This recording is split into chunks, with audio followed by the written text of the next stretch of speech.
सध्या आपण मुंब्रा स्थानक या ठिकाणी आहोत आणि या ठिकाणी GRP कडनं पूर्णतः या रेल्वेच्या रुळाची लांबी रुंदी मोजण्याचं काम हाती घेण्यात आलेलं आहे। काल देखील या ठिकाणी पाहायला गेलं तर मोठ्या प्रमाणात याच फास्ट ट्रॅकवरती अपघात झाला होता। 13 पैकी 4 जणांचा मृत्यू झाला होता।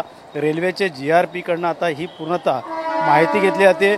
दोन्ही प्लॅटफॉर्मची लांबी रुंदी आणि उंची तसंच दोन्ही प्लॅटफॉर्ममध्ये फास्ट ट्रॅकमध्ये किती अंतर आहे याचं देखील आता मोजमाप सध्या तरी GRPने घेतलेलं आहेत।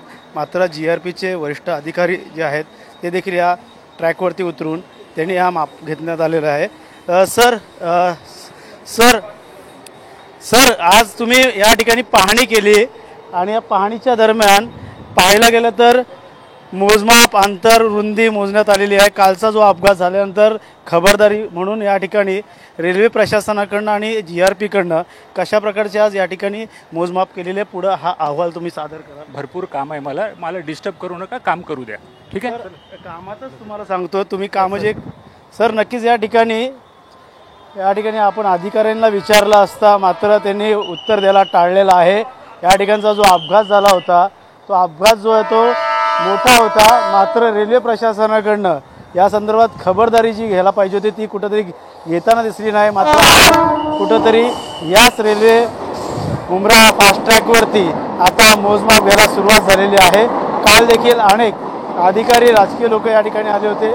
मात्र पाहायला गेलं तर हा जो फास्ट ट्रॅक आहे काल कसारा ते CSTच्या दरम्यान या ठिकाणी ज्या रेल्वे फास्ट ट्रॅकवरनं धाडतात या ठिकाणी ब्लॅक स्पॉट आहे आणि वळणदार हा स्पॉट असल्यामुळे प्रशासनाच्या कुठंतरी या निष्काळजीपणामुळे हा वळणवाटामुळे फास्ट ट्रॅकवरती अनेक लोकांचा जो आहे तो या ठिकाणी बळी गेला आणि त्यामुळे निष्पाप बळी गेल्यानंतर अनेक देखील जखमी झाले। मात्र सध्या तरी रेल्वे प्रशासनाकडनं हा रूळ जो आहे आणि ह्याची लांबी रुंदी जी आहे ती कशाप्रकारे आता लांब जी आहे ती वाढवण्यात येणार हे देखील पाहणं गरजेचं असणार आहे। मात्र सध्या तरी रेल्वे प्रशासनाकडनं असे ज्या वळणवाट जे आहेत ते ब्लॅक स्पॉट जे आहेत त्याची देखील खबरदारी म्हणून कशाप्रकारे उपाययोजना करणार हे देखील पाहणं गरजेचं राहणार। मात्र सध्या तरी आता रेल्वे प्रशासनाला जाग आलेली आहे। जो अपघात झाला होता त्या अपघातामुळे अनेक जणांचा तोल गेला।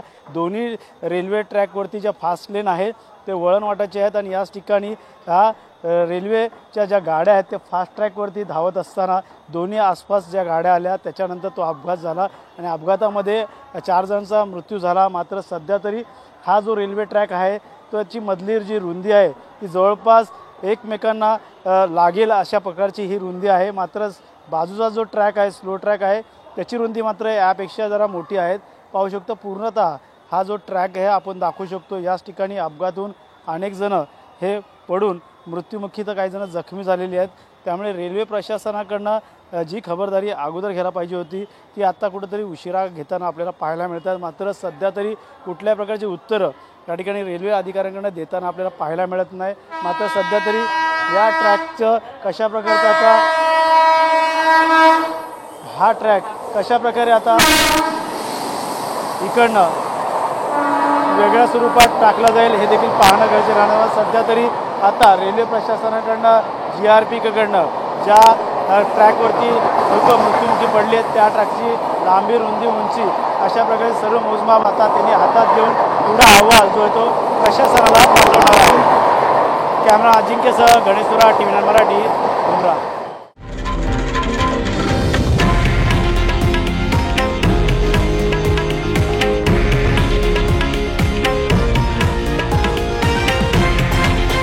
हे आहे देशातील नंबर 1 न्यूज नेटवर्क आणि आपण पाहत आहात TV9 मराठी, एकमेव।